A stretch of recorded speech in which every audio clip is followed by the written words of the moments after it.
자, 안녕하십니까. 그,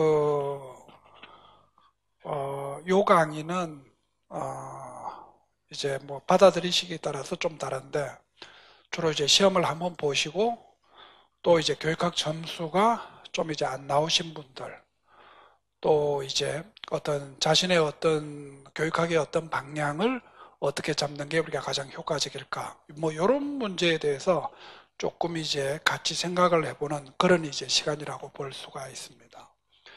저게 바로 이제 직접적으로 좀 들어가서 말씀을 드리도록 하는데 작년도하고 재작년도의 교육학 기출 문제를 좀 보십시다. 그러면 아마 여러분들이 조금 더 이해하시기가 좋을 수가 있거든요. 그래서 여러분들 그 합격 저게 프린터 책자 없어? 어. 여러분들 지금 가진 프린터에는 없습니다. 지금 가진 프린터에는 없고 그 부분이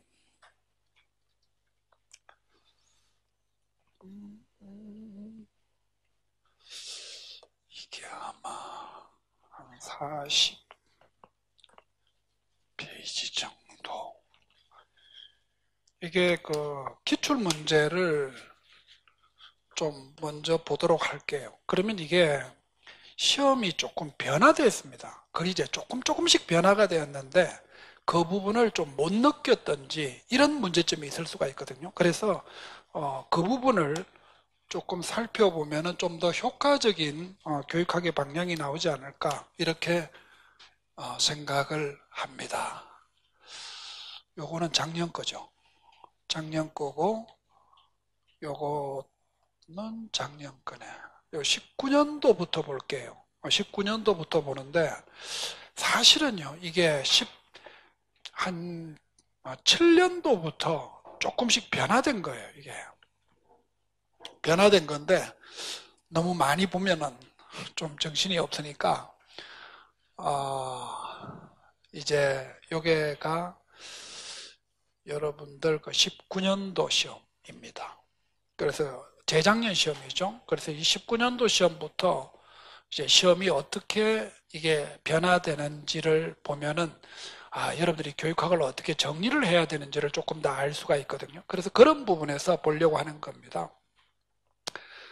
요게 이제 2018년 11월 24일 날 본 시험이거든요. 예, 24일 날 본 시험인데 여러분들 뭐 주제가 나온다든지 문제 형식은 뭐 별로 그렇게 바뀐 것은 없습니다. 그래서 문제 형식은 우리가 그대로 출제가 되었다라고 보고 그 다음에 배점 부분 볼게요.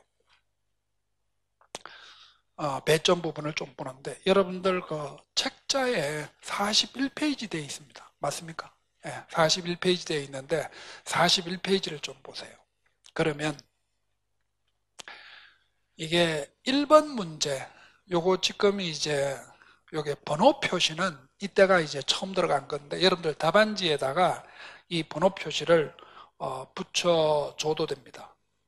특히 여러분들 순서가 바뀔 때는 이 답안지에 번호를 붙여주는 것이 가장 효과적이거든요. 이게 이제 초등 같은 경우는 초등 같은 경우는 아예 유의사항에 보면 뭐라고 되어 있냐면 이 번호를 붙이라고 되어 있습니다. 중등은 이제 그게 안 되어 있는데 초등은 아예 답안지 유의사항에다가 번호를 반드시 붙이라고 되어 있습니다. 그래서 이제 중등 같은 경우는 뭐 그렇게 큰 문제가 없어서 이제 그냥 그대로 이제 하고 있는 건데 지금 여기 한번 보시면요. 1번 문제 한번 볼게요. 이게 우리가 다중지능 이론의 관점에서 AB 학생의 공통적인 관점을 파악된 지능의 명칭과 개념. 사실 이거는 이제 좀 단순한 문제이거든요. 여기는. 그러니까 이제 여기 문제를 읽어보시면 알다시피 두 학생이 가지고 있는 이제 강점은 소위 말씀드려서 개인 간의 지능입니다. 개인 간의 우리가 지능인데 이 개인 간의 지능은 이야기할 것도 없이 이게 지능의 명칭이 되는 것이고요. 그 다음에 이 뜻을 적는 경우를 여기서는 개념이라고 이야기하는 겁니다. 이 부분은. 그래서 이거는 뭐 그렇게 어려운 문제는 아닙니다. 우리가 이제 일반적으로 다중지능 이론에서 많이들 이제 사용하는 것이니까요. 그런데 김 교사가 우리가 시 학생에게 우리가 제공하고 있는 개별 과제와 그 과제가 적절한 이유를 한 가지씩 적어라 라고 하는 건데, 이 시 학생은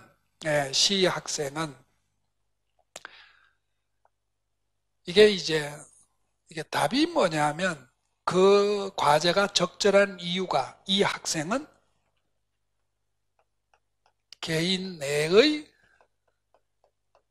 지능이 높기 때문입니다. 지능이 높기 때문인데, 지금 이걸 묻는 걸 보시면은요, 묻는 걸 보시면은, 시 학생에게 제공할 수 있는 개별 과제가 무엇이냐는 거예요. 그러니까 우리가 예를 들어서 제가 이제 한 경우는 개별 프로젝트를 제공해 준다. 그러니까 이거는 뭐냐면 혼자서 공부할 수 있는 과제를 제시해 주는 겁니다.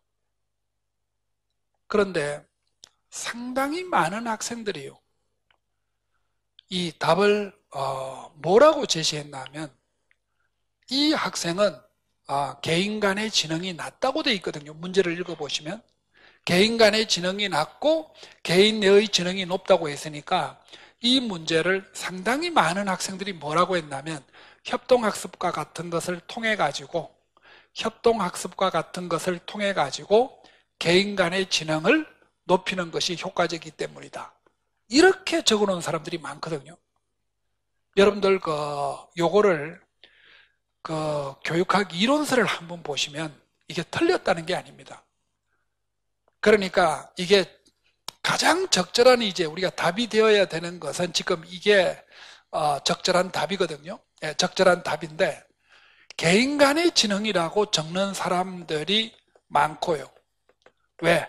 협동학습을 통해 가지고 개인 간의 지능을 높이는 것이다, 이렇게 쓴 사람들이 많거든요. 이게 실질적으로는 틀린 건 아니죠. 왜? 아이가 부족한 지능을 조금 더 보완해 주겠다는 의미를 가지고 있기 때문에. 그런데 가드너의 다면지능 이론의 해설 부분이나 적용 부분을 보시면 뭐라고 되어 있냐면은, 그 학생이 가지고 있는 지능을 좀 더 활용하는 수업을 통해 가지고 그 학생의 강점을 학습에 잘 발휘될 수 있도록 만들어준다는 것이 첫 번째고요. 그 다음에 두 번째는 부족한 지능을 개발해 주는 것이 좋겠다라고 하는 겁니다.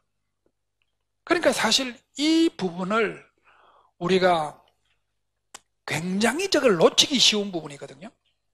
그거를 이제 이 문제에서 이제 출제했다라고 하는 것이 이제 첫 번째 이야기고, 그 다음에 이제 이 두 번째 문제를 좀 보시면, 타일러 문제는 보편적인 이야기입니다. 타일러 이야기는 우리가 보편적인 이야기인데, 여기 보시면은 잠재적 교육 과정의 개념을 쓰고요. 그러니까 잠재적 교육 과정의 이제 뜻을 적는 거죠. 그러니까 학교나 교사가 의도하지도 계획하지도 아니한 것인데도 불구하고 학교 생활을 하는 동안에 배운 지식과 경험을 이야기한다, 그거겠죠. 그리고 그 개념을 근거하여 김 교사가 말하는 생각하지 못했던 결과의 예를 적으라는 겁니다.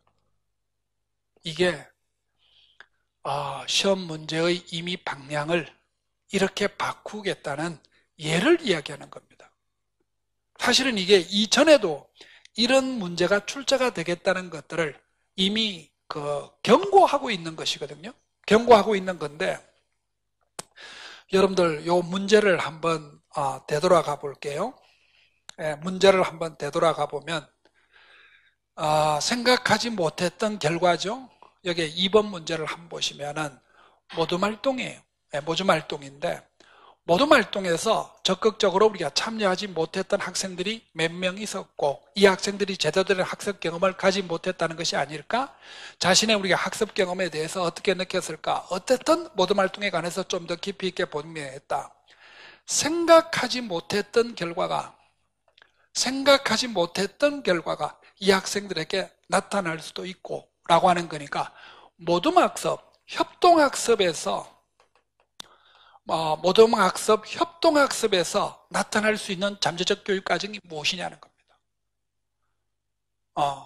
그러니까 이 부분은 우리가 이론서에 배운 내용의 부분이 아니라 여러분들이 잠재적 교육 과정을 충분히 알고 그 잠재적 교육 과정을 이런 현상에게 적용할 수 있는 문제입니다. 그러면 우리가 여기서 생각해 볼 수 있는 것이 뭐냐 하면 잠재적 교육 과정을 촉진시키는 면은 협동학습을 촉진시키는 면은 잠재적 교육 과정이 긍정적으로 발휘된 것이고요. 그 다음에 잠재적 교육 과정을 우리가 저해하는 요인은 협동학습을 저해하는 요인은 잠재적 교육 과정의 발생이 협동학습의 부분을 방해한다는 요소 아니겠습니까? 그럼 우리가 협동학습에서 발생할 수 있는 잠재적 교육 과정은 뭐 어떤 것들이 있을 수 있습니까? 아이들끼리의 개인적 관계죠. 그러니까 아이들이 친한 아이들끼리 협동학습을 하게 되면은 협동학습의 효과가 배가 되는 것이지만 생각하지 못했던 결과들이 나타날 수 있다. 소위 말씀드려서 저해할 수 있는 부분이 있을 수가 있겠죠. 개인 간에 다툼이 있는 아이들이 협동학습으로 묶였을 때 협동학습의 효과를 반감시킬 수가 있다는 겁니다. 그러니까 여기서부터 이미 문제가 그냥 이론적인 부분만을 단순하게 내는 것이 아니라 그 이론적인 부분을 교육 현장에 적용하는 문제를 내겠다는 이미 예고입니다. 그 다음에 이제 이 바스 같은 경우는 이제 변형적 지도성을 이야기해 주는 건데 여기도 한번 보세요.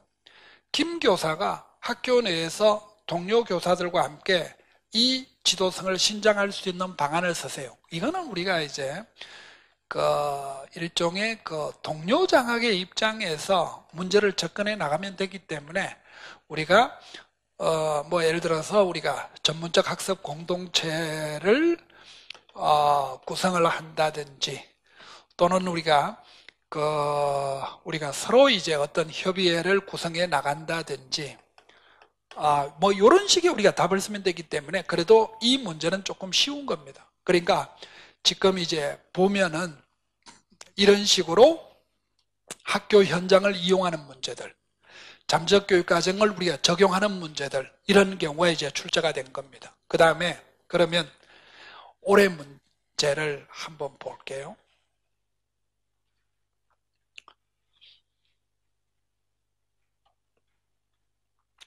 여러분들 우선 이 4번 문제부터 한번 볼게요.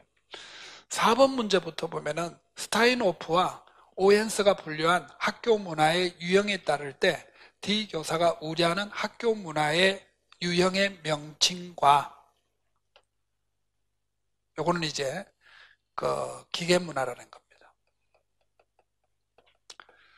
그리고 학교 차원에서 제일 문제가 되는 게 이거죠. 학교 차원에서 그러한 학교 문화를 개선하는 방안을 2가지 적어라 라는 문제입니다. 그러니까 우리가 이러한 문화를 개선해 나가려고 하면은 궁극적으로 우리가 어떻게 생각을 해줘야 됩니까? 개방적 문화를 만들어야 되는 거죠. 그죠? 개방적 문화를 만드는 문제. 사실 이 속에서 답을 찾아도 됩니다. 왜? 얼마든지 2개 부분으로 나누어서 생각해 줄 수가 있기 때문에. 그 다음에 요즘에 여러분들 면접 시험에서 제일 많이 나오는 문화 이야기가 또 하나 있습니다. 요즘에 여러분들 면접에서 여러분들 아마 면접 준비 공부를 좀 해보셨죠? 그러면 면접에서 요즘에 상당히 많이 강조하는 아이들의 문화가 있습니다. 무슨 문화입니까? 이 트렌드를 조금 트렌드가 좀 필요한데 민주문화입니다. 그죠? 네, 민주문화입니다.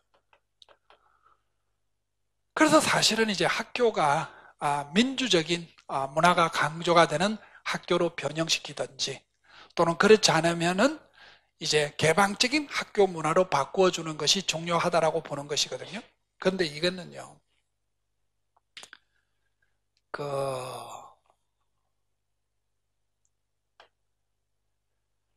여러분들, 우리가 가지는 2015년 개정교육과정에서 우리가 하나 생각해 볼 수 있는 것이 뭐냐 하면 2015년 개정교육과정이 가지는 목표는 뭐냐? 역량입니다. 그러면 이 역량이라는 것을 키우기 위해서 여러 가지의 우리가 교육적 내용과 경험이 필요하다라고 바라보는 거거든요. 그럼 당연히 역량을 키울 수 있는 경우를 강조하는데 이 역량은 여러분들 어떤 하나의 교과가 이거를 담당해 나가기는 어렵다고 보는 것이거든요. 그래서 여러 교과가 융합적이고 통합적 과정을 통해 가지고 이 역량을 기를 수가 있습니다. 그래서 이제 이 스팀 교육이라든지 우리가 조금 전에 우리가 이제 요게 작년 문제에도 우리가 출제가 되었다시피 중액교육과정과 같은 통합교육과정이라든지 이런 것들이 강조가 되는 시대는 그거는 역량을 함량하기 위해서는 한 개의 교과를 통해 가지고는 역량을 함량할 수가 없기 때문에 이 역량은 여러 개의 교과를 통한 융합이 필요하다는 겁니다. 그러면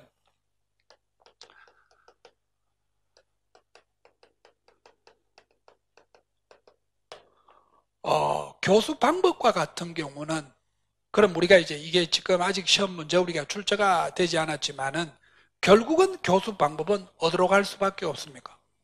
거꾸로 학습과 같은 구성주의 쪽으로 갈 수밖에 없다는 거죠. 그래서 시험 문제에 우리가 구성주의 어떻고 저떻고 나오는 이유는 아이들의 역량을 함량하기 위해서는 가장 좋은 교수학습 방법이 구성주의 교수학습 방법이라는 것이기 때문입니다. 그러면 평가 쪽은 어떻게 될 것이냐라고 하는 건데 평가는 수행평가와 형성평가와 과정 중심의 평가를 강조할 수밖에 없는 거죠. 수행평가, 형성평가, 과정 중심의 평가가 될 수밖에 없는 겁니다. 왜? 구성주의를 평가해 주는데 가장 효과적인 방법이기 때문이에요. 그러면 학교에 그러니까 학교 행정적인 의미에서는 그럼 어떤 것이 필요하냐라고 하는 건데 여러분들 상식적으로 변형적 지도성이라는 거 우리가 재작년 시험 문제가 나왔던 변형적 지도성이라는 것이 왜 필요하겠습니까? 이거는요 구성주의 시대 때 우리가 어떤 직접적인 어떤 지도성을 가지고는 감독적 지도성을 가지고는 구성주의 시대의 아이들의 효과적인 우리가 지식을 구성할 수가 없기 때문입니다. 그러면 문화가 어떻게 되느냐? 굉장히 중요하거든요. 왜냐하면 적절한 문화를 형성하지 않는 학교에서는 구성주의뿐만 아니라 저런 거꾸로 학습이라든지 기타적인 등등을 제대로 형성할 수가 없기 때문입니다.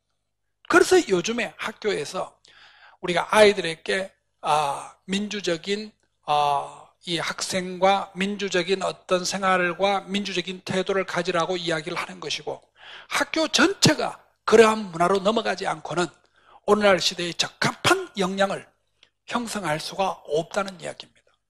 이게 일종의 뭐냐면 오늘날 교육의 트렌드입니다. 이게.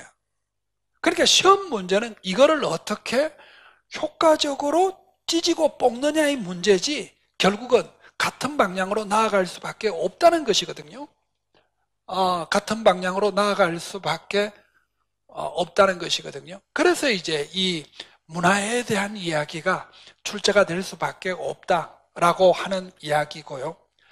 그 다음에 이제 여러분들 이야기 한번 보시면은 이게 이제 여러분들이 조금 이제 이런 식의 문제가 출제가 된 건 또 하나가 여기가 있거든요. 그래서 이제 이 문제가 사실은 좀 너무 어려웠던 것이 이게 하나만 출제가 되었어야 되는데 두 개씩이나 출제가 되어 가지고 여러분들이 가장 못하는 이 부분을 못 쓰게 되는 것이거든요. 그래서 여러분들 지금 이것에요. 기본적인 점수를 올해 많이 줬기 때문에 사실 교육학 문제가 생기지 않은 것이지요. 이걸 곧이곧대로 칼제점을 했으면요. 시험생의 반이 과락입니다. 이게 두 번째로 우리가 어려웠던 문제가 위키를 활용했을 때 발생할 수 있는 문제점 두 가지입니다. 이게요. 왜 이런 문제를 출제를 해서 그럼 채점을 어떻게 하려고 이렇게 하는 거냐라고 하는 건데, 이게 채점하는 교사들이 이미 훈련이 되어 있습니다. 왜? 지금까지 계속 이 채점을 똑같은 교사들이 채점을 해왔기 때문에 학교 차원에 대한 문제만 적절하게 우리가 제시를 해주면 교사들이 알아서 채점을 하는 겁니다. 그러니까 어떤 채점 기준표를 가지고 채점하는 이야기가 아니에요. 그래서 지금 여기에 보시면 알다시피 위키를 활용할 때 발생될 수 있는 문제점 굉장히 많지 않겠습니까? 답이. 채점하는 교사들이 적정한 포인트를 가지고 채점을 해 나가기 때문에 채점이 가능하다는 겁니다, 이게. 그래서 이런 식의 어떤 좀 적용 문제, 좀 개방형 질문이 앞으로 교육학 문제에 많이는 차지하지 않더라도 한두 문제 정도는 차지할 수 있을 거라고 보는 것이 앞으로의 교육학 트렌드입니다.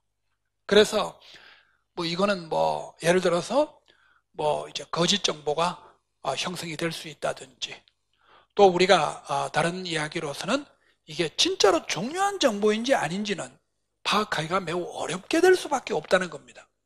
그래서 이것 말고도 여러 가지 이야기가 있을 수가 있겠지만, 이런 개방형적인 문제들, 소위 말씀드려서 우리가 교육학 적용적인 문제들이 앞으로 계속 나올 거라는 거죠. 여러분들 초등에서도 이런 문제들이 출제가 많이 되고 있습니다. 초등에서는 이게 작년 문제가 어떻게 출제가 되었나 하면, 학교 현장에 교사들이 굉장히 잡무에 많이 시달리고 있다. 그러면 학교 차원에서 잡무를 개선할 수 있는 방안을 2가지 적어라. 그러니까 엄청나게 폭이 넓지 않습니까? 이거를 왜? 채점 교사들이 채점을 할 수 있다는 겁니다. 그래서 학교 차원에서 들어선 경우는 전부 다 맞다고 해줬다는 거죠. 그런데 학교 차원을 벗어나는 문제들은 틀렸다 했다. 예를 들면은 이렇게 적어놓은 사람이 있다는 거죠. 교사들이 잡무가 많다. 교사들이 불필요한 업무가 많다. 교사 채용을 늘리자. 학교 차원이 아니라는 거죠. 이거는 교육부 차원이라는 거죠. 이런 것들은 답으로 채점되지 않았다는 거죠.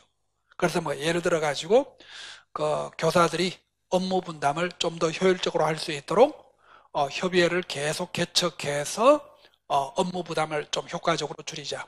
그리고 외부 컨설팅을 좀 줘가지고 교사들의 업무를 객관적인 눈으로 업무를 분석하고 업무를 좀 더 효과적으로 줄일 수 있는 방안을 연구하자. 이런 것들은 전부 다 맞다고 해줬다는 겁니다. 그러니까 결국은 뭐냐면, 여러분들이 시험장에 들어가가지고 얼마나 적용적인 능력을 발휘하느냐가 그 점수의 가장 핵심이 될 수밖에 없다라고 하는 부분입니다. 그리고 지금 이제 이걸 한번 볼게요. 정착 수업의 원리. 그죠? 정착 수업의 원리. 그 다음에 여기 보면은 교사와 학생의 역할 각각 한 가지. 이게요, 뭘 묻나 하면은 구성주의 교수학습의 원칙을 묻는 겁니다, 이게. 구성주의 교수학습의 원칙이라는 것이 있는데, 이거는 구성주의가 가지고 있는 모든 학습에 공통적으로 적용되는 것들이에요. 예를 들어서 PBL, 그 다음에 앵커드 수업, 그 다음에 여기서 정착 수업이죠, 이게. 정착 수업이고, 그 다음에 또 예를 들어서 자원기반 학습이라든지, 거의 모든 구성주의 교수학습의 원칙에 적용되는 공통적 원리가 있습니다. 그 5가지인데, 여러분들 첫 번째요. 이 구성주의에서 보는 지식에서의 교사의 역할과 학생의 역할이라고 하는 건데, 교사의 역할은 조력자로서의 교사죠. 그럼 여기에 지식 부분에서는 자기주도적 학습자가 됩니다. 자기주도적 학습자가 되죠. 그러면 여러분들 정착학습의 원리에서는 그럼 이게 도대체 어떤 원리를 물었냐라고 하는 건데, 여러분들 요 문제를 살짝 한번 보시면은요. 네, 문제를 살짝 한번 보시면은 이미 문제에 약간 힌트가 있습니다. 문제에 약간 힌트가 있는데, 여기 보시면요. 첫 번째, 이제 그 수업 측면에서, 그 다음에 학습 도구 측면에서 라고 하는 건데, 여러분들 수업 측면에서 보면은 학생들이 다양한 관점에서 문제를 탐색할 수 있도록 하는 겁니다. 소위 말씀드려서 비구조화된 문제를 제시해 준다. 이게 정착학습의 원리에 하나 들어갈 수가 있습니다. 이게 바로 구성주의적 교사학습 원칙에서 나오는 이야기입니다. 그리고 또 하나 여러분들 보시면은 학생들이 상호 협력한다라는 이야기인데, 뭐를 뜻하는 겁니까? 협동학습의 원리를 이야기하는 겁니다. 그래서 5가지 원리 중에서 자기 주도적 학습, 그 다음에 협동학습, 그 다음에 조력자로서의 교사, 그 다음에 이제 것 중에서, 그 다음에 우리가 이제 또 생각해 볼 수 있는 것이 뭐냐면 자아성찰적 실천. 이렇게 들어가가지고 우리가 5가지의 구성주의 교사학습의 원칙을 이야기하는 건데, 이건 소위 말씀드려서 우리가 정착학습의 원리를, 교재에 나오느냐? 여러분들 정착학습의 원리가 나오는 교재를 한번 보세요. PBL 학습이 나오는 교재, 그 다음에 아까 말씀드렸던 자원기반 학습이 나오는 교재, 다 보시면 알다시피요, 공통적으로 들어가는 게 뭐냐? 구성주의적 교사학습의 원칙이 들어가는 거예요. 그러니까 어떤 구성주의적 교사학습의 원칙이든지 간에 이 5가지를 기본적인 베이스로 하겠다라는 의미를 이야기해 주는 겁니다. 그래서 이 작년 시험 문제는요, 작년 시험 문제는 사실은 이제 요 2개 포인트가 가장 어려웠던 문제라고 보실 수가 있습니다. 그런데 이 배점이 무려 얼마가 됩니까? 이게 무려 요게 2점, 요게 2점 되기 때문에 4점이 여기에 배분이 되고 있거든요. 그래서 이게 그냥 단순하게 교육학만 하셨던 분들은 우선 이 4점 부분에서 막막할 수밖에 없었다는 겁니다. 그리고 사실 첫 번째 문제는 그렇게 어려운 문제는 아닙니다, 이것은. 그 대신에 이제 철학 쪽에서 지식을 조금 했었어야 되는 건데, 이게 이제 소위 말씀드려서 사회적 구성주의 또는 우리가 구성주의라는 것을 우리가 묻고 있는 것이기 때문이고요. 여기 사실은 지식의 성격이라는 것이 이게 지식의 사회성을 뜻하는 것인데, 뭐 사회적 상호작용이라든지 뭐 사회성이라든지 지식의 사회라는 말이 들어가면은 이거는 맞다고 채점이 되었던 것이라고 보시면 됩니다. 여러분들 여기 보십시오. 영교육 과정이 가지는 우리가 시사점이 무엇이냐라는 겁니다. 그러니까 여러분들 이게 시험 문제가 우리가 보면은 영교육 과정에 우리가 정의를 적는다라고 하는 것은 그냥 단순히 적어줘야 됩니다. 그래서 점수의 배점으로 되지 않는 것이고요. 그 대신에 여기 보면은 영교육 과정이 가지고 있는 이 선정에서 주는 시사점이 무엇이냐라고 하는 건데, 이게요, 아이즈너가 영교육 과정을 우리가 주장해 주면서 아이즈너가 영교육 과정에서 한 이야기가 있습니다. 이게 뭐냐면 영교육 과정이 전인교육을 흐트릴 가능성이 많다. 영교육 과정이 불균형한 우리가 지식의 체계를 만들 가능성이 많다. 영교육 과정을 통해 가지고 교육 과정의 풍요성이 위협받을 가능성이 많다라고 하는 이야기를 한 거예요. 그러니까 영교육 과정이 가지는 문제점입니다. 그걸 시사점이라고 해서 묻고 있는 것이라고 보시면 됩니다. 그러니까 예전과 같이 이게 영교육 과정이나 아니냐, 영교육 과정의 뜻을 적어라, 이런 문제는 이제는 조금 한물 지나간 문제라고 보시면 됩니다. 또 여러분들 여기 보시면은 비교사가 말하고 있는 교육 내용의 조직 방식인데, 여러분들 지금 비교사가 말하고 있는 것은 중액교육 과정입니다. 중액교육 과정인데, 여러분들 이거를요 잘못 해석하시는 분들이 진짜 많거든요. 뭐냐면 중액교육 과정만 답이 되는 거지 융합과 통합은 답이 될 수 없다라고 하는 건데, 이게요, 중액교육 과정은 통합성의 교육의 조직의 원리의 한 부분입니다. 이거는. 그러니까 이게 가장 넓은 정답은 융합성, 통합성이 답이 되어야 되는 거예요. 그래서 요거는 답이 되는데 이거는 답이 안 된다고 하시는 사람은요, 이거는 이론적인 면을 잘 모르는 겁니다, 이게 사실은. 그러니까 작년도 시험 문제가 조금 어려웠던 이유가 뭐냐면 이와 같이 우리가 어떤 지식을 묻고 그 다음에 이 영교육 과정의 어떤 시사점을 묻고 그 다음에 이제 소위 말씀드려서 우리가 이 조직의 방식의 명칭과 이 융합식의 방식에 가지고 있는 수업에서 가지는 우리가 장단점, 소위 말씀드려서 적용 문제가 시험 문제로 많이 출제가 되었기 때문입니다. 근데 앞으로 이런 경향은 이게 그런데 이제 내가 이 문제를 보면서 느낀 게 뭐냐면 너무 적용 문제를 너무 많이 낸 거예요. 그러니까 이게 한 문제 내지 두 문제 정도만 이걸 내야 되는 건데 이 네 문제를 사실 어떤 면에서 보면 다 조금씩 털어놨다라고 볼 수가 있거든요. 그래서 작년도 문제가 어려웠던 겁니다. 그래서 사실 여러분들이 아마 모르셨을 수도 있을 텐데 작년 시험에 우리가 채점은 물채점입니다. 칼채점을 했으면 이게 과락이 내가 볼 때는 아마 한 반 정도가 나왔을 문제입니다. 근데 사실은 이제 이게 우리가 이제 아까도 제가 말씀을 드렸다시피 이게 지금 두 가지의 베이스를 두잖아요. 하나는 구성주의로 넘어가겠다라고 하는 거. 그 다음에 두 번째는 뭐냐면 적용적인 문제를 내면서 단순 어떤 지식을 묻는 문제를 내지 않고 조금 수준 높은 문제를 내겠다라고 하는 것이 작년 문제의 트렌드예요. 여러분들 이거 왜 그렇게 내겠어? 지식 모르면요. 노량진 강사들 문제와 다 부딪힙니다. 그러니까 결국은 노량진 강사들 문제를 빼려고 하면 결국은 뭡니까? 적용 부분을 물어서 뺄 수밖에 없기 때문입니다. 그래서 제 생각에는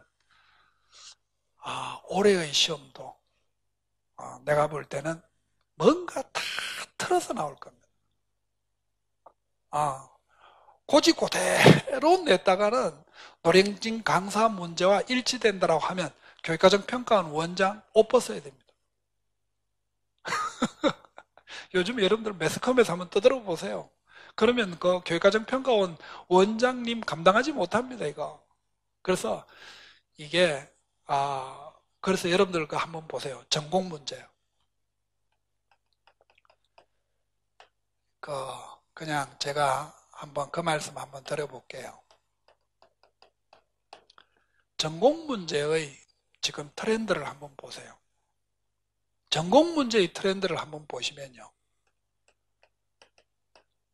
기출 문제를 검거합니다. 20년치.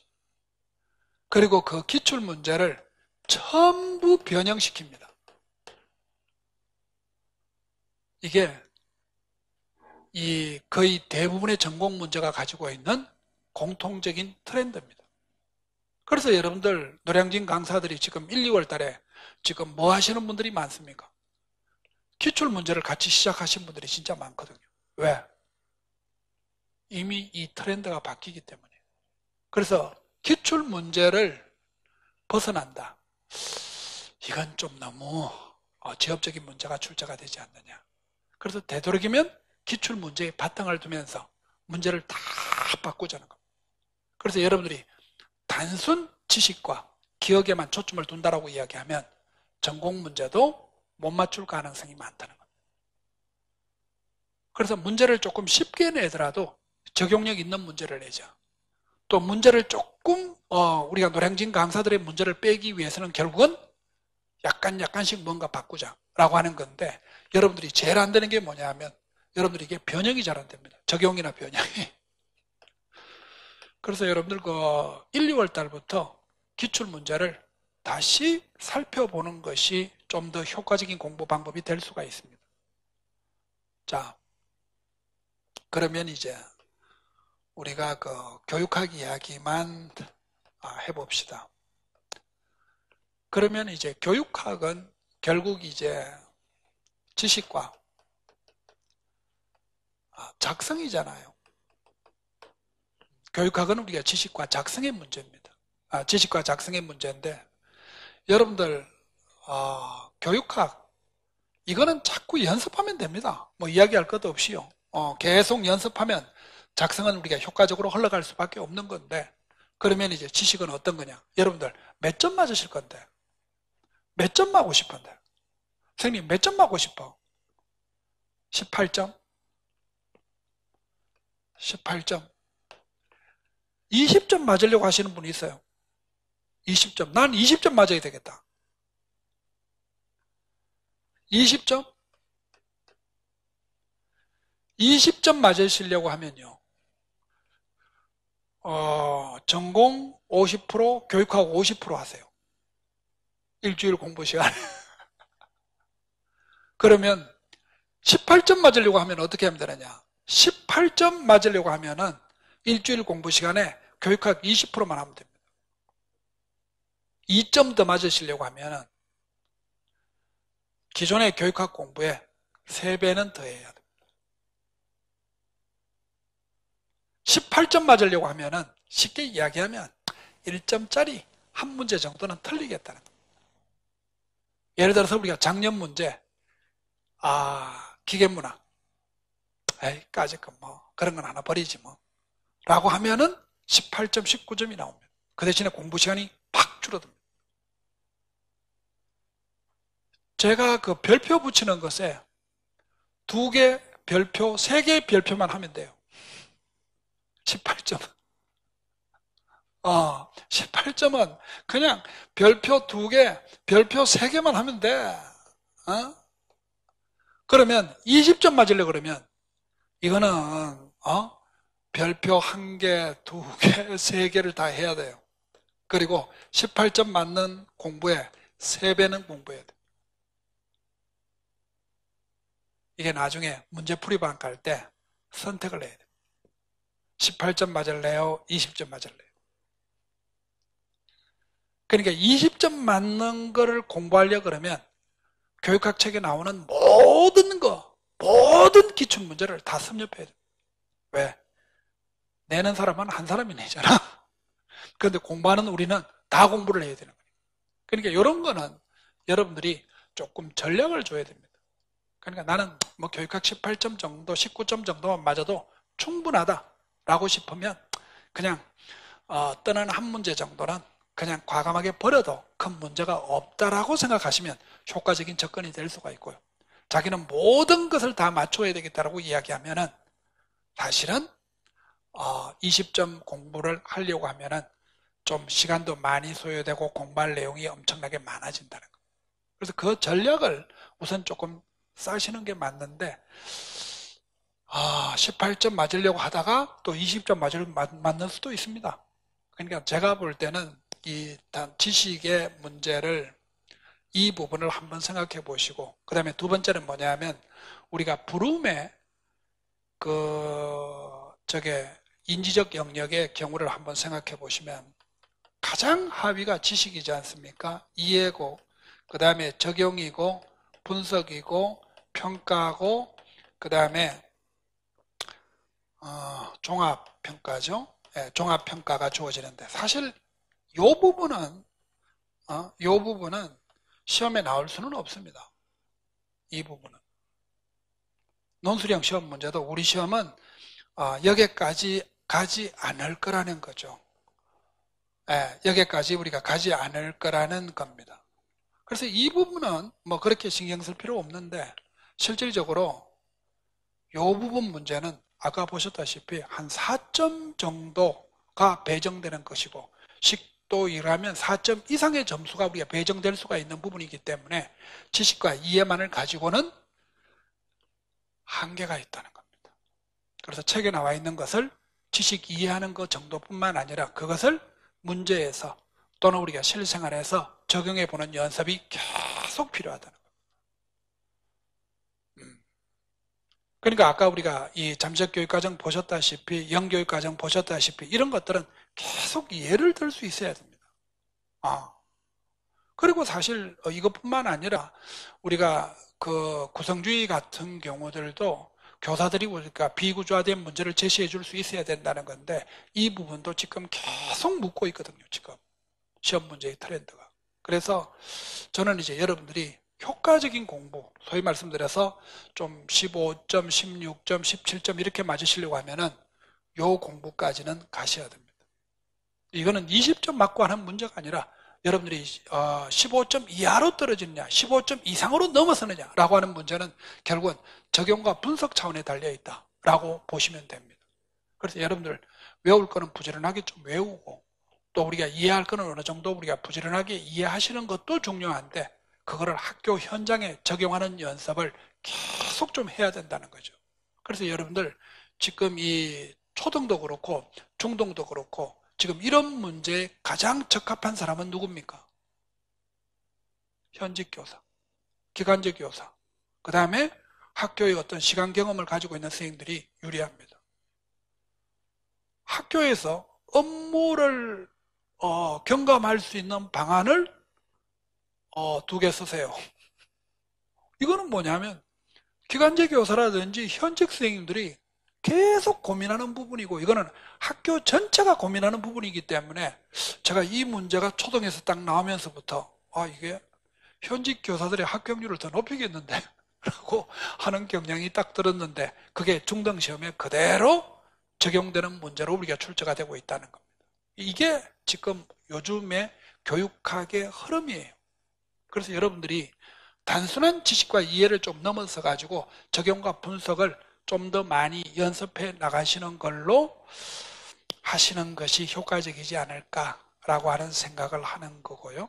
여러분들 그 합격 수기는 나중에 좀 읽어 보시면 될 것 같고요.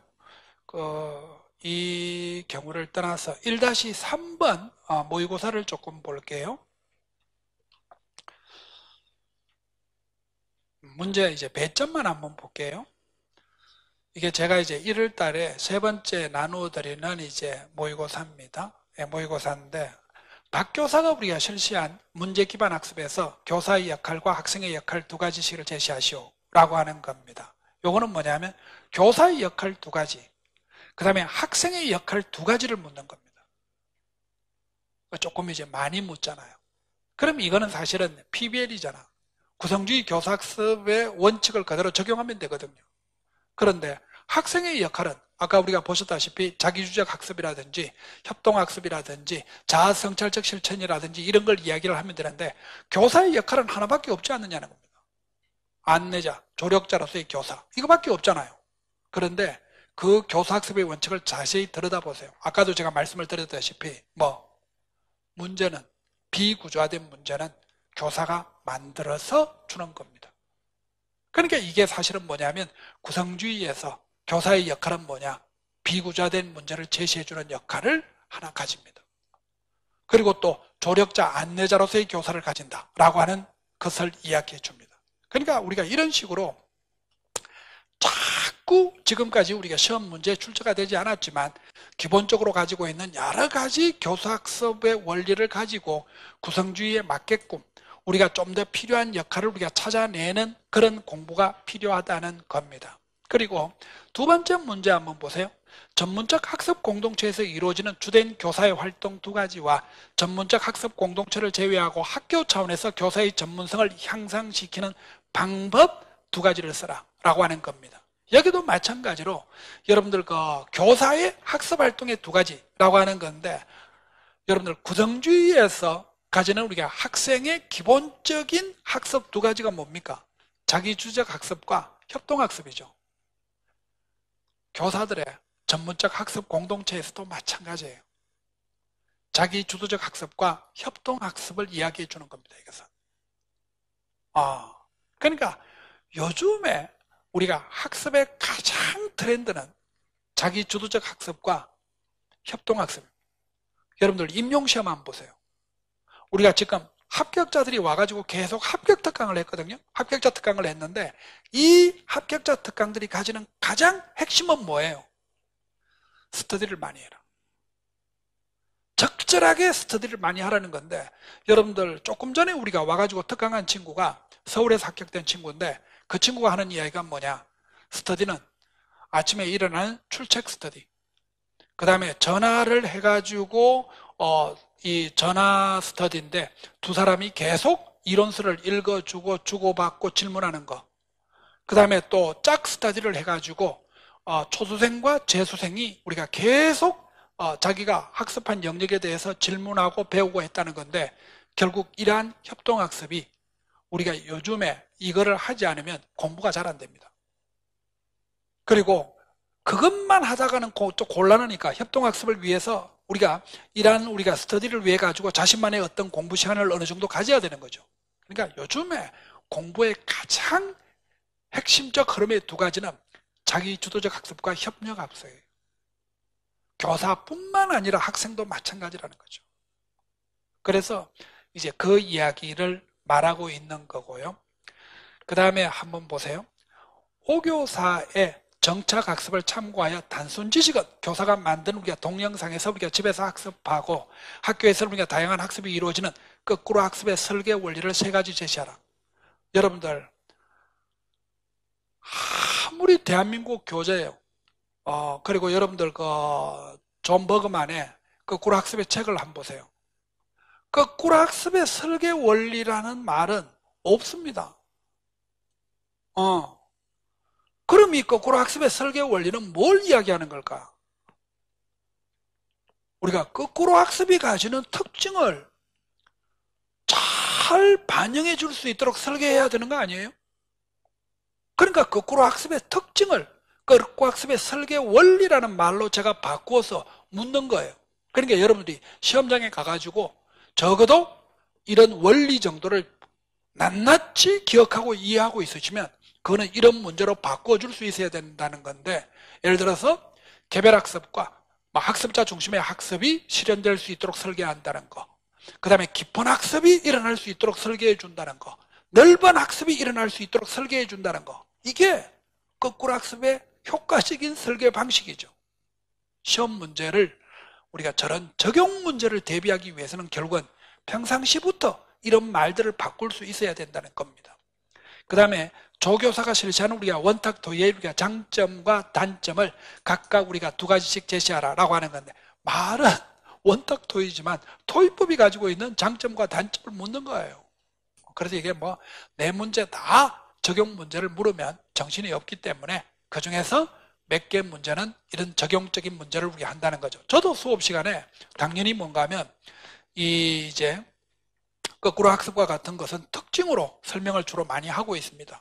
그렇지 이거를 설계 원리라는 말로 우리가 바꾸어 쓰지는 않거든요. 아까 정착학습이라는 것도 똑같은 거예요. 정착학습의 원리, 정착학습의 이런 거 실질적으로는 뭐냐면 기본적인 특징, 기본적인 정착학습이 가지고 있는 특징을 묻고 있는 것이라고 볼 수가 있는 건데, 이런 문제들이 이제는 많이 출제가 되고 있기 때문에 평상시에 끊임없이 이 부분을 연습해 놓지 않으면 실제 시험장에 가서 이것을 맞추기가 어렵다는 겁니다. 그래서 여러분들이 교육학이 변화하고 있다, 전공이 좀 더 변화하고 있다라고 하는 건데, 제가 다른 교과에 여러분들 합격하는 사람들이 있으면 제가 전공 변화가 어떠냐 이런 것들을 여러분들 합격생한테 제가 좀 많이 물어보거든요. 우리 전공 강사분들한테 물어보는 것도 있겠지만 전반적으로 합격생들의 변화를 조금 물어보는 경우들이 많거든요. 그런데 얼마 전에 합격자 특강으로 온 친구 하는 이야기가, 자기네들 교과는 한 3년 전부터 조금씩 변하기 시작을 해가지고 적용 문제가 상당히 많이 나옵니다. 라고 하는 건데, 결국 그 트렌드와 변화를 맞춰주지 못하면 효과적인 공부를 할 수가 없다는 겁니다. 그런데 큰 다행은요, 명퇴교사가 많다는 겁니다. 아마 여러분들 오늘 아마 그 뉴스를 좀 보신 분들도 아마 그걸 많이 느낄 텐데, 이게 제가 지금 그 자료를 안 실어놨는데, 지금 이게 명퇴교사와 퇴직교사의 정점, 이게 언제냐면 22년입니다. 그러니까 소위 말씀드려서 올해, 내년, 내후년까지 이게 지금 이렇게 올라갑니다. 다행히 빈자리가 많이 생긴다는 거죠. 그러니까 요즘 선생님들이 지금 명퇴자가요, 줄 서 있습니다. 왜? 명퇴 위로금을 받으려고. 그리고 또 늙어막하게 학교에서 애들하고 싸우니 집에 가서 좀 쉬고 이제 내 개인적인 어떤 생활을 좀 해보겠다. 이런 분들이 굉장히 많아졌습니다. 그래서 다행히 이게 2022년까지 최고 정점을 이루는데 여기에 가장 큰 변수가 생겼습니다. 학생 수의 감축입니다.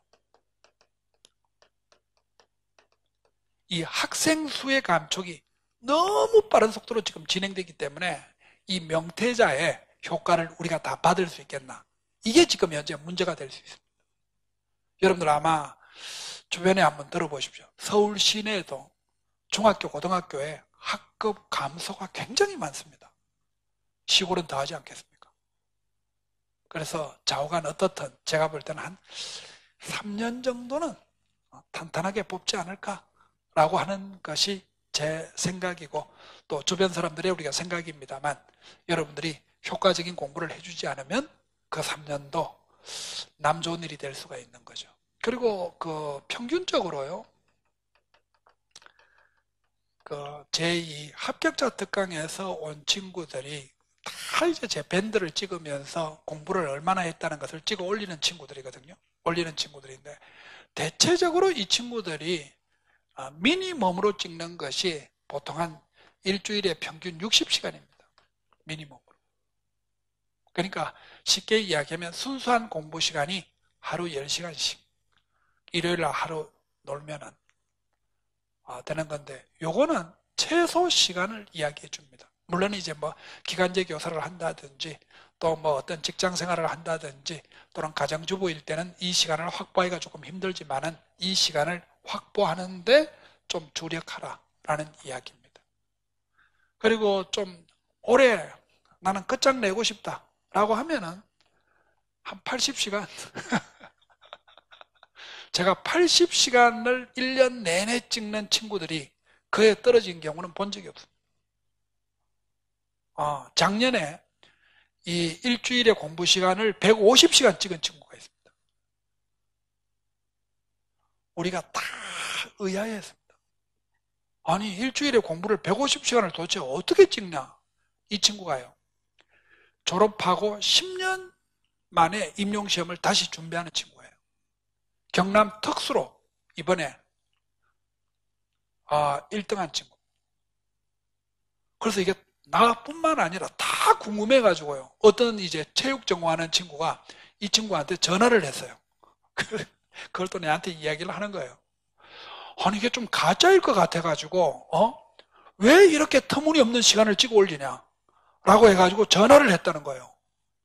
전화를 했는데 이 친구 이야기가 뭐냐면 아침에 일어나가지고 자기는 그냥 그 한 7시쯤 돼서 그 독서실에 간다는 거예요. 독서실에 가서 아예 핸드폰을 거기다 집어넣고 하는데 밥 먹는 시간, 점심시간 30분, 저녁시간 30분 빼놓고는 자기는 자리를 뜨지 않는다. 한번 계산해 보세요. 나오지. 그래서 내가 이거 진짜인가 싶어가지고 나도 전화 한번 내봤습니다. 어떻게 이렇게 시간이 많이 나와요? 라고 하니까 그러니까 평상시에 이걸 얼마나 찍냐면 대체적으로 이 친구가 대부분 찍어 올리는 시간이 100시간에서부터 한 130시간까지를 주로 찍어 올린 거예요. 목표는 150시간이에요. 그런데 이 친구가 100시간을 찍는 경우들이 많았습니다. 100시간 넘어서는 경우들이 많다는 거죠. 그러니까 결국은 하루에 11-12시간씩 공부했다라는 거죠. 이 친구 이야기는 그거예요. 자기가 이렇게 늦지막하게 임용시험을 다시 준비하는데 어떻게 할 수 없다 라고 해서 전력 질주. 내가 합격 수기를 써서 올리라 그랬는데 아직 바빠서 못 올리고 있습니다. 그래서 어떻게든 간에 내가 찌르든지 뭐 어떻든지 해가지고 합격 수기를 써서 올리려고 한 겁니다. 어떻든 뭐 이거는 좀 너무 과해도 한 60시간을 계속 꾸준하게 찍어 올리면 올해는 분명히 합격될 거라. 또 하나요. 제가 이게 합격 수기에 보면은 2차 시험을 많이 실어놨잖아요. 일부러 내가 2차 시험을 많이 실으라 그랬습니다. 왜냐하면요. 2차 시험이 트렌드가 좀 바뀝니다. 그래서 여러분들 기출문제를 아마 보셨는지도 모르겠는데요. 이게요, 아주 구체적으로 묻습니다. 예를 들어서 작년에 이 평가원 문제가 출제가 된 지역에서는요, 대체적으로 1번 문제가 뭐냐 하면 다음 중에서 개인정보보호법을 위반한 경우가 어떤 거냐 라고 해가지고 세 문제를 냈습니다. 그러니까 이거는 뭐냐 하면 A가 개인정보 위반이다 아니다 어떤 이유에서, B가 개인정보 위반이다 아니다라는 것을 설명을 해야 되기 때문에 채점자가 정확하게 채점을 할 수 있죠. 이게 면접하고 수업 실현의 트렌드입니다. 그러니까 두리뭉실한 답을 원하기보다는 핵심적인 답을 원하는 경향으로서 수업 실현하고 이 면접이 바뀌어 나가고 있다는 거예요. 그래서 저는 이제 여러분들이 좀 3월 달부터 면접이라든지 수업 실현에 좀 더 신경을 쓰시는 게 나는 맞을 거라고 봅니다. 그러니까 1차 시험은 되고도 2차 시험에서 떨어지는 경우들이 많이 생길 수 있습니다.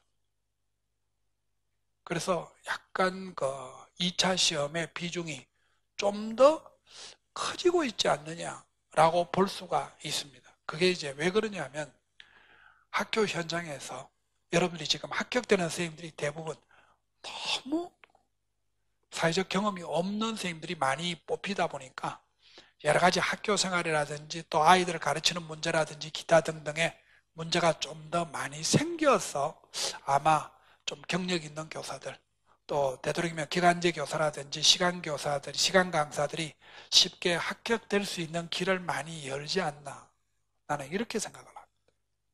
그래서 전체적으로 2차 시험도 되도록이면 할 수 있으면 미리 여러분들이 조금 준비를 해 나가시는 게 나는 맞을 거라고 봅니다. 그래서 여러분들 스터디 하실 때 발표하는 스터디 있지 않습니까? 그런 경우를 조금 많이 하셔가지고요, 좀 더 체계적이고 논리적으로 말할 수 있는 힘을 기르는 것이 나는 중요하다고 봅니다. 여러분들 기생충 우리 감독 말입니다. 인터뷰하는 기사를 한번 보세요. 봉준호 감독. 봉준호 감독이 인터뷰하듯이 여러분들이 시험장에서 면접이나 수업 실현을 하시면요, 빵점입니다. 말을 되게 어수선하게 합니다. 그래서 나는 이 통역이요, 걔가 진짜 잘하는 겁니다. 봉준호 감독이 말을 그냥 평상시에 이렇게 친구하고 이야기하듯이 이게 인터뷰를 하거든요. 그러니까 그거를 정확하게 번역해낸다는 것이 굉장히 힘든데 이 친구가 잘해요. 우린 그렇게 하면 안 돼요. 딱딱딱 구분해서 해야 되고요. 그리고 이 면접도 서론, 본론, 결론 딱 구분해서 발표를 해야 됩니다. 그를 동안 내가 그 부분을 2년 동안 지도한 게 이 부산에 붙은 이 친구입니다. 그래서 면접 만점이 나왔다 라고 하는 겁니다. 그러니까 요 연습을 우리가 꼭 수업 실현이나 면접 연습을 하지 않더라도 여러분들이 평상시에 이 스터디를 하시면서 발표하실 때 서론, 본론, 결론 이런 식으로 발표를 해 나가시는 것이 가장 효과적인 2차 시험의 면접 준비와 수업 실현 준비가 될 수가 있다는 것. 이걸 조금 생각하시면서 평상시에 공부를 해 나가는 것도 한 방법이지 않을까라고 하는 겁니다. 자꾸 논리적이고 체계적으로 말하는 방법을 길러내는 것이 효과적이라는 겁니다. 자, 봉준호 감독이 없었다는 것이 아니라, 봉준호 감독의 영화가 어떻다는 것이 아니라 인터뷰할 때 말하는 방식이 그냥 친구들하고 말하는 방식을 사용해 주고 있기 때문에 우리가 그런 방식으로 말을 하면은 면접이나 수업 실현에서는 좋은 점수를 얻기가 힘들다. 요 이야기예요. 그래서 또 봉준호 좋아하는 이 친구들이 내한테 악플을 달까 싶어서 조금 그거 한데 그런 의도는 전혀 아닙니다. 그래서 좀 안 되시는 분들은 여러분들 조금 시간적인 여유가 있을 때 3월달부터 6월달 정도까지는 스피치 학원이라도 좀 다니십시오. 그러면 아마 내가 볼 때는 스피치 학원 한 2달 정도만, 오래 다닐 필요 없어요. 스피치 학원 한 2달 정도만 다니면요, 대번에 말하는 방법을 배울 수 있습니다. 그거를 권하고 싶네요. 어떻든 여러분들, 다시 한번 이제 정리를 하면은, 우리가 뽑는 인원수는 앞으로 그래도 어느 정도 유지가 될 가능성이 많다. 그럼 결국은 이제 우리가 공부를 어떻게 하느냐의 문제가 되는 건데, 교육학이든 전공이든 간에 트렌드가 많이 바뀌어가고 있다. 그래서 기출문제를 크게 벗어나지 않겠다라고 하는 기본적 베이스를 깔고 있습니다. 그 대신에 기출문제를 변형시키고, 또 우리가 똑같은 지식이라도 변형해서 묻는 적용이나 분석의 문제가 많이 출제가 되고 있어서 여러분들을 당하게 만들 뿐만 아니라 공부에 거기에 필요한 어떤 적절한 훈련이 조금 필요하다라고 하는 것을 말씀드리고 싶고요. 그 다음에 2차 시험이 상당히 많이 중요했기 때문에 2차 시험의 면접과 수업 실현에 관한 문제들인데, 이것을 평상시에 우리가 조금 준비를 하는 것이 맞기 때문에 스터디를 할 때라든지, 또는 우리가 여러 가지 우리가 이 짝점검 우리가 스터디라든지, 또 자기가 어떤 논술을 표현할 때 되도록이면 그런 어떤 서론, 본론, 결론을 맞추어 가지고 여러분들이 표현해 주는 것이 효과적인 우리가 준비 방법이 될 수 있다라고 하는 겁니다. 그리고 가장 기본적인 베이스는 공부 시간이 어느 정도 확보가 되는 것이 중요하다라고 하는 겁니다. 그래서 여러분들이 어떤 목표 시간을 잡으라고 하면은 한 60시간 정도는 기본적인 베이스로 좀 잡아주는 것이 좋겠다라는 이야기입니다. 자, 너무 길게 할 필요는 없을 것 같고요. 아마 여러분들이 이것만 잘 지켜도 아마 고득점은 맞을 수가 있다라고 하는 부분입니다. 수고들 하셨습니다. 감사합니다. 저게 혹시 질문 있으면 하셔도 될 것 같습니다. 아까 그 친구는 합격자 특강하고 가면서 뭘 그 친구가 이야기하는가 하면은, 그 친구가 되게 많이 망설였어요. 인천, 경기, 서울을 놓고 되게 망설였습니다. 그래서 내한테 그걸 질문을 왔을 때 내가 한마디로 딱 잘라버렸어요. 서울로 봐라. 인천, 경기는 무슨 인천, 경기야? 라고 해서 확 구반을 줬더니만은 서울로 냈습니다. 이제 그 친구가 뭔가 하면 굉장히 이렇게 망설이는 스타일이에요. 그런데 이미 내가 모의고사를 볼 때 이 친구 성적이 어느 정도 된다는 것을 알았기 때문에 서울을 통과하고도 남을 거라고 봤어요. 그래서 내가 이제 강하게 밀어붙였는데, 그게 이제 이 친구한테는 가장 좋게 된 거죠. 그래서 이 친구가 카트라인에서 10몇 점이 높았는데 당연히 붙죠. 이야기할 것도 없습니다. 면접도 잘 보고. 자, 질문 있으면.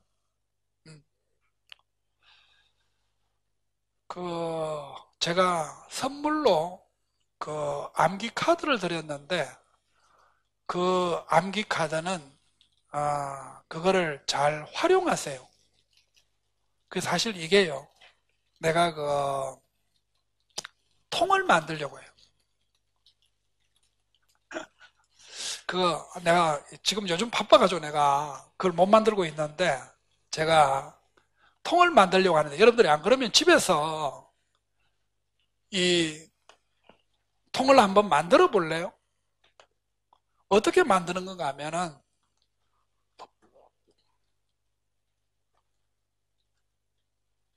대박스 보조 칠판이.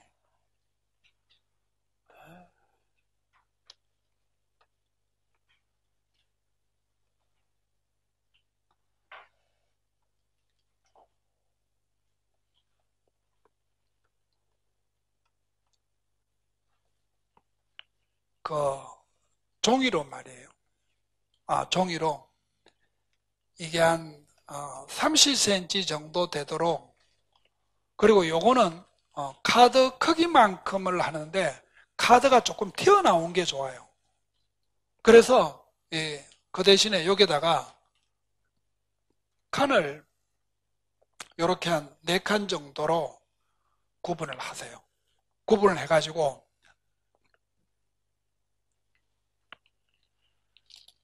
이 카드를 첫 번째 칸에 놔요. 첫 번째 칸에 놓고 하나씩 뽑아서 답을 맞추면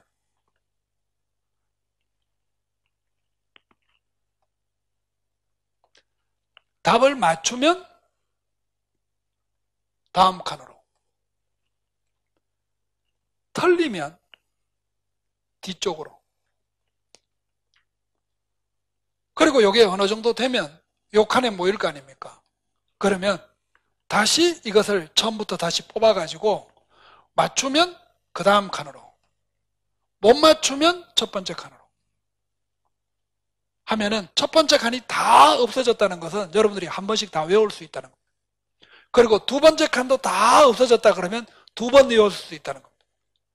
그래서 마찬가지로 이렇게 해가지고 해서 하면은 심심할 때 하루에 한 5개씩이나 10개 정도씩 뽑아서 이렇게 외우시면은 이게 가장 효과적인 공부 방법이 될 수 있는데, 이 학습통을 제가 한 3월 달쯤 이거를 3월 말쯤 한번 만들어서 이거하고 같이 팔려고 합니다.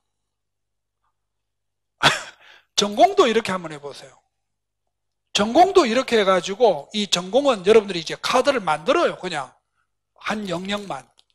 뭐 예를 들어서 이제 뭐 특수 같으면 장특법 해가지고 장특법 외우는 부분을 해가지고 이걸 만들어가지고 외우면 다음 칸으로, 못 외우면 그 칸에 계속 머무는 거죠. 이런 방식으로 한번 만들어 보시면 되게 효과적일 건데, 요거는 작년 책을 기준으로 해서 만들었기 때문에 올해 이 부분을 낼 때는 추가 부분을 더 낼 거예요. 그래서 이게 쓸모없는 것이 아니라 올해 추가된 부분을 아직 만들지를 못해가지고 그렇게 된 것이거든요. 그래서 요거는 가지고 다닐 수 있게끔 고리도 있고 하니까 적절하게 우리가 활용해 나가시면 좋은데, 이걸 작년에 활용해서 성과를 많이 봤다는 친구들이 많습니다. 그래서 한번 활용해 보시고, 전공도 이렇게 카드를 만들어서 하시면 좀 더 효과적으로 될 수 있을 텐데, 요 통을 내가 한번 만들려고 합니다. 자, 수고들 하시죠. 예? 초등. 예.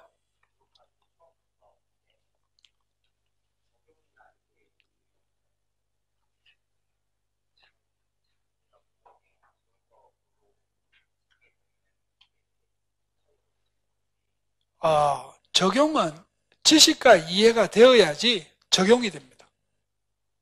그러니까 지식과 이해를 건너뛰는 적용은 있을 수가 없습니다. 그러니까 우선 1, 2월 달에는 초수생들은 지식과 이해에 초점을 두고 좀 3, 4월 달에 좀 적용을 좀 초점을 둔다든지, 또는 안 그러면 1, 2월 달에 지식과 이해, 3, 4월 달에 지식과 이해를 한 다음에 7월 달부터 좀 적용을 한다든지 하는데, 생각을 항상 많이 두라는 거죠. 그래야만이 적용적인 문제가 나왔을 때 당황하지 않고 그것을 접근해 나갈 수가 있다는 것이지, 지금부터 지식과 이해가 안 된 상태에서 적용을 하기에는 무리가 있다는 겁니다. 자, 또, 예.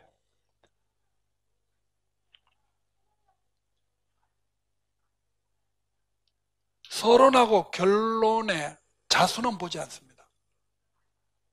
그렇죠. 한 3줄, 4줄 정도가 가장 적합합니다. 서론하고 결론에 많이 쓸 필요 없습니다. 그러니까 서론하고 결론에 한 3줄 정도만 써도 되기 때문에, 결론은 본론 부분을 모아서 정리를 하면 되는데, 서론은 조금 기본적인 거 몇 개 외우세요. 제 책에 나오는 그 서론 부분 한 2개 정도 외워가지고 어떤 문제가 나오든지 간에 그거 적어놓고 시작하면 돼요. 굳이 서론 새롭게 만들어야 될 필요 없습니다. 예. 아무래도 서론이 좀 부담스럽죠. 그건 그렇게 극복해 나가시는 것이 효과적이다. 또